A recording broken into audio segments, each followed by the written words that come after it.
If you're one of the thousands of Australians now driving a mid-size SUV, there's a good chance you're in a Mazda CX-5.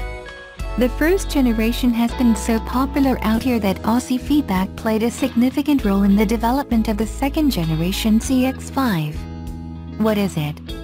The new CX-5 is an evolutionary step change that promises to sort out the few bugbears of the original while building on its successful formula to stay ahead of key rivals like the Volkswagen Tiguan, Kia Sportage, Subaru Forester and Ford Escape. On paper. In terms of spec changes, the new CX-5 is quite familiar.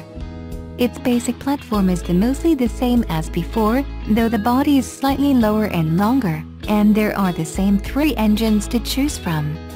A 2.0-liter petrol 4, a 2.5-liter petrol 4 and a 2.2-liter turbo diesel 4, which is what we're driving today. Power for the petrols is 114 kilowatts and 140 kilowatts, with torque outputs of 200 Nm and 251 Nm. The diesel manages 129 kilowatts and 420 Nm, which is solid for this class. As for gearboxes, a 6-speed auto is standard everywhere except the entry-level CX-5 Max, which is the only one to offer the choice of a 6-speed manual.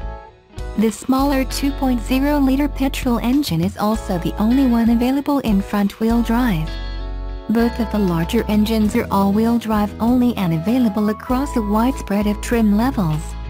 What is new is a fifth model grade called Touring that sits in the middle of the lineup between the Max Sport and the GT. That means more choice for buyers, which is a real Mazda strength, and ultimately equals better value. Pricing for the new CX-5 is almost the same as the previous generation with slight increases of less than $1,000 across the range, which Mazda had justified with higher levels of standard equipment. At launch the CX-5 starts from a little over $28 grand, up to almost $50K for the top-spec diesel. Why is it important? What's most significant about this new gen car is the work Mazda's engineers have put in on the stuff you can't see. Noise, vibrations and harshness improvements were a primary focus during the second-gen CX-5's development, and this cabin is now much quieter inside, which was a problem with the old car. Safety has been another obvious priority, with all models scoring upgraded blind spot monitoring and auto emergency braking that now works up to 80 km per hour, even in reverse. First things you notice.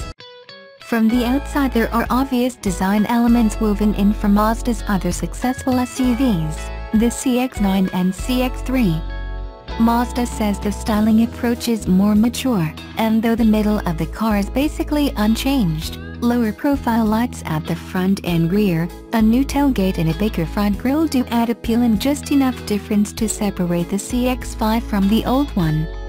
Where Mazda hasn't held back is inside. The experience of this cabin is noticeably more upmarket. A complete interior overhaul has brought in a beautiful new dashboard and more premium finishes, plus better ergonomics than before, particularly in the back. Rear seating offers increased visibility and more room, with a lower seat cushion making it more comfortable for kids, and rear air vents now standard in every model grade except the base Max. Plus and minus. Making the CX-5 quieter has added up to 40 kilograms of extra weight, though that has had only a minor negative impact on the CX-5's sporty attitude, leaving its driving experience as a plus in our books. Those confident road manners are helped by the compliance of the CX-5's ride, though it is a little harsher on the larger 19-inch wheel packages of the up-spec models like this one, as opposed to the 17s down the range. Minor engine revisions have also improved refinement levels, particularly for the diesel, though the base 2.0-liter petrol is still noisy and lacking in mid-range shove. That engine won't be nearly as popular as the larger petrol, which doesn't suffer from the same issues. Verdict. Mazda has addressed key criticisms of the old CX-5, while preserving the things we like most about the original car.